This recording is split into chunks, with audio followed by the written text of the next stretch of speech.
When you select a template and you get a bunch of text boxes, those are known as placeholder text. So you can simply replace everything right here. So you can simply say tutor tube. As you can see, you can just click and type information right here.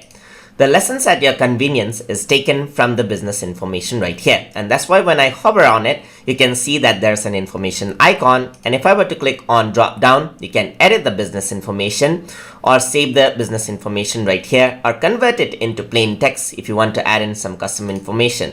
This is a plain old text, so I can add in custom information over here, just like that. And this is placeholder text taken from the business section again, as you can see right here.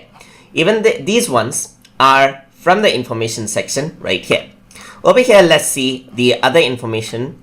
Those are primary business address, street, lane, and country. So let me just change that out into something like this. So I'm going to go into here in the information sector and I'm going to say edit business information.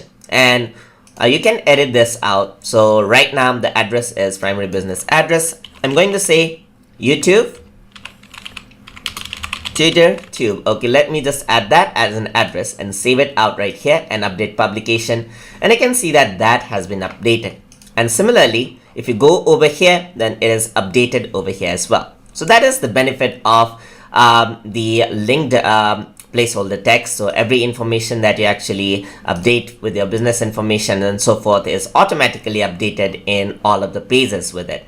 So that is how you can work with placeholder text. So there are independent placeholder text where you can just type and edit, and there are placeholder text in templates which you can add in your own information. So that is how you can work with placeholder text. Hope you guys learned something as always. And as always, please like, comment, share, and subscribe.